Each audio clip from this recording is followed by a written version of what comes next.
Isso. Primeiro, eu tenho que dizer que existe uma pandemia de ansiedade e depressão no mundo. E é claro que o Brasil está dentro disso. O Brasil até é um dos maiores países com níveis mais altos de transtorno de ansiedade, ou seja, do adoecimento por ansiedade. Se eu não me engano, o maior da América Latina. Então, assim, e isso eu estou falando bem antes da pandemia de Covid, porque a gente ali em 2016 já tinha aproximadamente algo em torno de 18 milhões de pessoas adoecendo por ansiedade.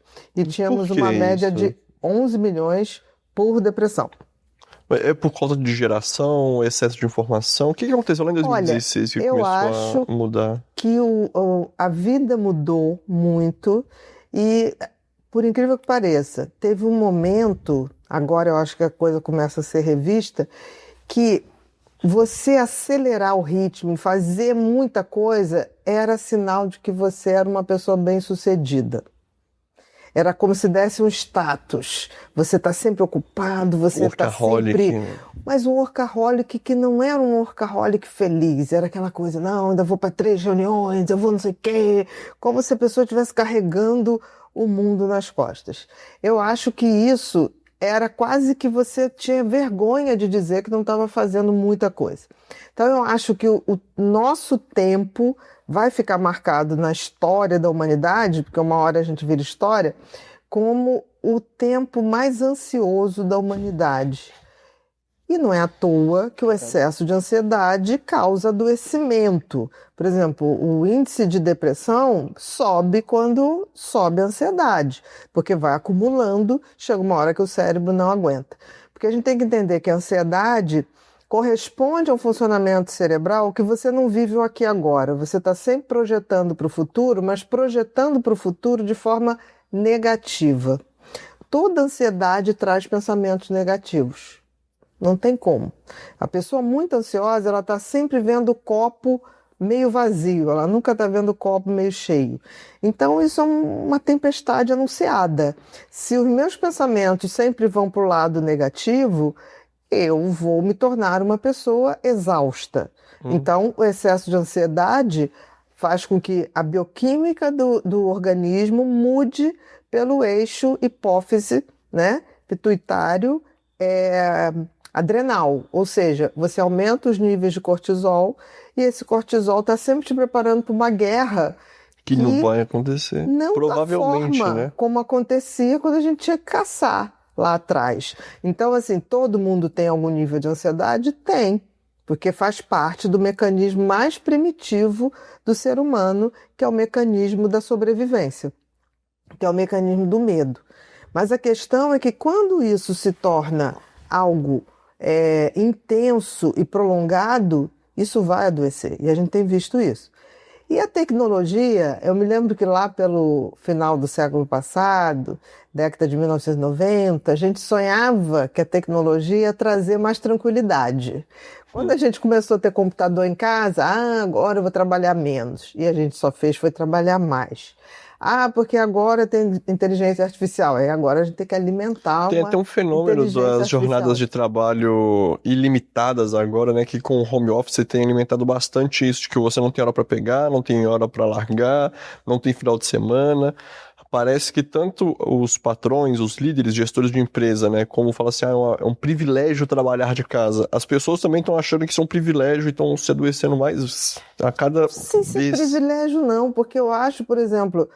quando eu fui estudar no Japão, o japonês te chama para ir para a casa dele se ele considera que você é amigo ou tem um potencial muito forte para ser amigo. Porque para eles, abrir a casa é abrir o QG, o quartel-general, é onde ele repousa, é onde ele... É o cantinho dele, é o cantinho, né? É o íntimo, esse cantinho. Assim. Eu detesto esse negócio de home office. Eu gosto de sair para trabalhar. Porque me dá uma sensação de que os dias é a mesma coisa, sabe? Trabalhar em casa, você não marca o território. Eu, quando chego em casa, eu gosto de chegar em casa. Eu gosto de ver as cachorras, eu gosto de tomar um banho gostoso, eu gosto de conversar com a empregada, comer, fazer uma refeição. Não me agrada ir para casa e trabalhar. Eu acho que isso é importante. Acaba perdendo até um pouco da identidade, né? Eu acho, porque você não começa a separar o que é você trabalho, o que é você dentro da sua residência, com seu filho, com seus bichinhos, com o pessoal que trabalha com você. Eu acho importante a gente ter territórios. Por exemplo, você não vai numa praia se comportar como você está trabalhando. Você vai numa praia, por exemplo, eu não posso tomar sol direto, mas eu fico debaixo lá daquelas barraquinhas, eu gosto de bater um papo quando eu estou na praia, né? Então, assim, eu acho que tudo tem um lugar pra gente. É que nem amigo. A gente tem amigo para poder contar para um conselho, né? Pessoas mais vividas ou mais maduras. A gente tem amigo que é para rir. A gente tem amigo que é aquele que você sabe que numa doença ele vai estar lá no hospital. Ninguém é perfeito, você não vai ter um amigo perfeito, mas cada um te traz uma coisinha. E eu acho que você ter esses territórios na vida são muito interessantes, assim.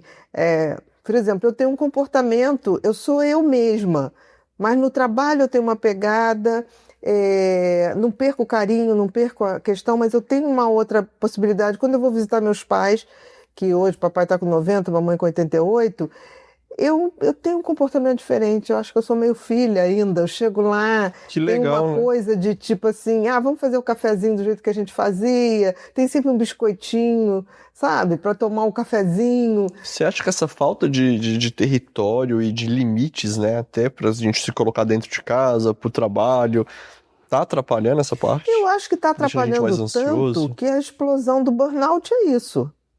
Né? Não é à toa. Exaustão mental. A exaustão do trabalho. A gente tem que saber trabalhar. É que nem luz e escuro. Por que eu gosto da luz? Porque eu tenho um contraponto do escuro. A vida tem que ser feita de contrapontos.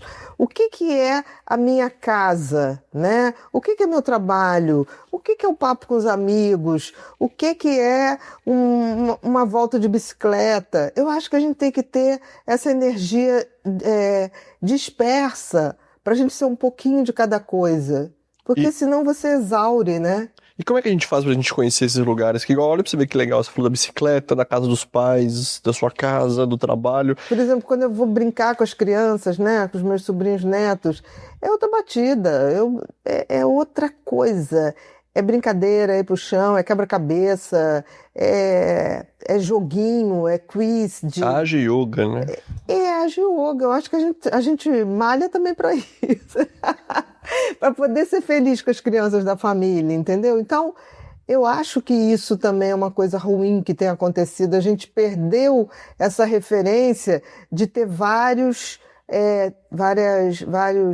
territórios da gente se exercer. E isso pode ser também essa questão, igual você falou assim, né? Eu tenho um amigo para pedir conselho. O outro pode ser uma falta de pessoas para te mostrar certos limites, por exemplo. Igual, por exemplo, eu tinha que... Antigamente, meu pai ia muito na casa da minha avó. Eu lembro que na casa da minha avó, meu pai era de um jeito.